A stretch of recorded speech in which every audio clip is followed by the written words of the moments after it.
USC is coming off a 73-13 win last weekend.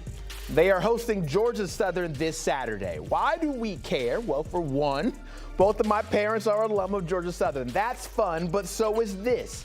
Clay Helton will make his return to USC. He's in his fourth season coaching the Eagles, and now will be back at his old stomping grounds for the first time. Do you remember Clay Helton back when he was with USC? Did some good things. Won the Rose Bowl in 2016, took him to a Pac-12 title in 2017. Overall, 46-24 in 7 seasons with USC. That's pretty good. But now he's over in Statesboro, Georgia. Vibes at an all-time high because Chip Patterson is here now. And Chip, let's get into some interesting storylines on this week's slate. And we start off with saying, welcome back, Clay Helton. First time ever we've seen a meeting between USC and Georgia Southern. And here comes Helton. Yeah, I think this is going to be a warm reception. You always are curious about the way that the home fans are going to be welcoming in the old coach. Now, naturally, he's bringing in Georgia Southern. He's not bringing in a rival in conference or someone who they view as competition, keeping USC from meeting its biggest goals. But remember that Clay Helton had to step in multiple times for multiple fired coaches. He was somebody who oversaw the program through some tumultuous times. And as you saw right there with the record, I mean, winning 67% of your games is still pretty good. It's just not good enough for the standard that USC was looking for. And the program did, in my opinion, start to slip a little bit before they made the change to go and get Lincoln Riley. But because Clay Helton loved USC, because Clay Helton gave so much through multiple head coaches as an assistant, as an interim, and as a head coach, I was looking in to see what the insiders believed. And the belief is this will be a warm welcome for the former Trojans head coach in the Coliseum. Yeah, and kind of like you mentioned, when you're bringing in an opponent who maybe is not expected to really compete too much, 28.5-point underdogs, I think the fans will be very happy to say, hey, come on back, Clay, and we'll see how that all plays back. I'm not too happy about the schedule that my Florida Gators have been dealt this year. We already knew it was basically the toughest schedule ever known to man. Thought that week 2 might be, okay, decently easy with USF coming to town, and then they beat Boise State. So it's just, we get no breaks at all on this schedule. Yeah, re-rack that AP top 25. All of a sudden, you got all top 10 matchups, right? I tell you what, this USF team going into the swamp after the big win on Thursday night is a fascinating spotlight for a couple of reasons. Yes, you're Florida side, but let's look at the Bulls here, because now the Bulls have to be considered a contender in the American. They have to be considered a contender for the college football playoff. And sometimes when you're trying to be one of those highest ranked conference champions from the group of 6, you need to have a strong performance. You don't necessarily need to win, but you need to have a strong performance against the best opponents on your schedule. Remember, Zach, Boise State did not beat Oregon 1 year ago in order to get that spot, but they played really, really well. They competed. They pushed Oregon to the brink.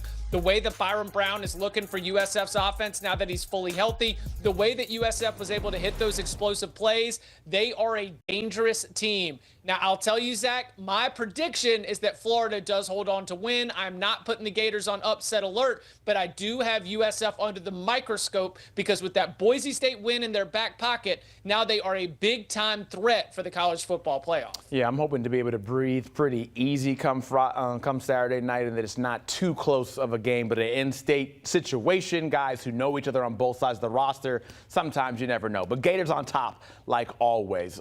Something else to get to here. Let's do a little hot seat check and look over at Dave Aranda and Baylor, because you feel like they need a win this weekend. Yeah, as must-win as it gets in week 2. Baylor, we looked at them as a team we were excited about coming into the season. Remember, they finished last year with 6 straight wins to close the regular season. They bring back a ton of experience from that group, including Sawyer Robertson and nearly double-digit starters on both sides of the ball. But, Zach, that defense couldn't stop a nosebleed against Auburn last week, and I'm worried as they go up against SMU that they are also going to have those issues. Now, why is that a hot seat, particularly for Dave Aranda? Not only is Dave Aranda a former defensive coordinator and widely viewed as a top defensive mind, but, Zach, he took control of this defense, primary play caller, game planner, and that means that any defensive struggles are going to fall back on your plate. And also, if Baylor starts 0-2, And it's going to be tough to put together the kind of season that are going to meet the expectations that the Bears had coming into the season. So we don't usually say must win when we're talking about early September, but Baylor avoiding an 0-2 start when it comes to Dave Aranda's job security, it's pretty close to must win. But how much leeway do you potentially give if they keep it close? You're on the road. It's a ranked opponent. It's not a slouch of a game. Yeah, but it's about the defense. That's the thing here, right? So if SMU just blows right through this defense every single drive, if they can't stop anybody the way that they couldn't stop Jackson Arnold and Auburn, then, yeah, this is going to be problematic. I will say, if you're going to push a little bit farther here, there's one saving grace for Dave Aranda and for Baylor. This is not a conference game, which means as long as Baylor can pull it back together, win the Big 12, then you could still be able to accomplish all of your goals. But I would still say that in terms of the projection, if Baylor has a leaky defense, that is bad in a Big 12 conference that has a lot of good quarterbacks. You mentioned non-conference games. We get that with Mississippi State and Arizona State. Arizona State ranked 12th in the country, but upset alert talk. You like Mississippi State potentially?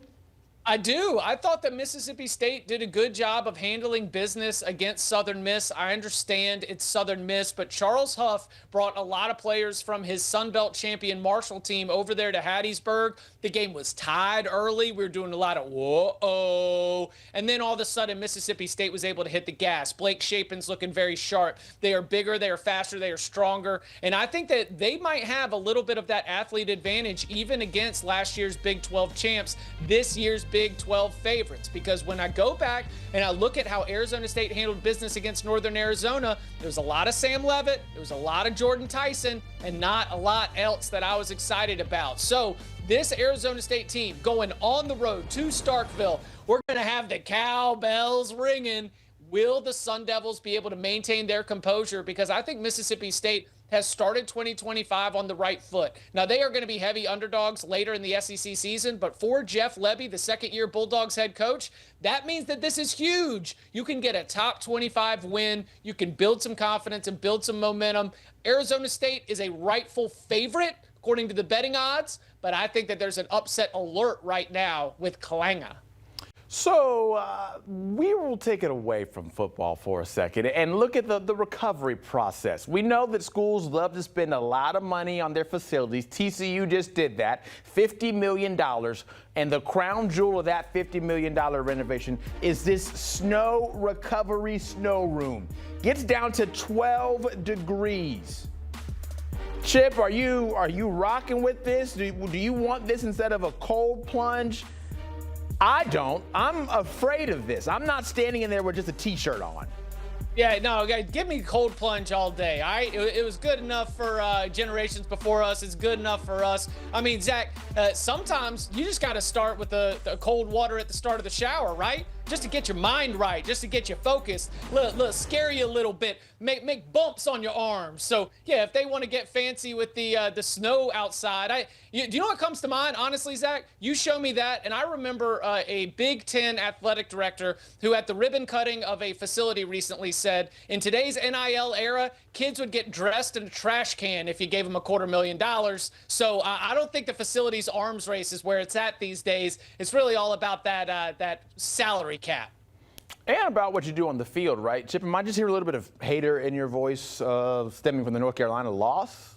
Okay? No. I just think that, touch screens on the locker, a slide in the facility. I just think that we were burning money because we had to burn money. That is not the case anymore in the revenue sharing era. But look, TCU obviously put it on the Tar Heels. I think that TCU looks like they can win the Big 12. I got TCU and Utah in that conversation coming out of week 1.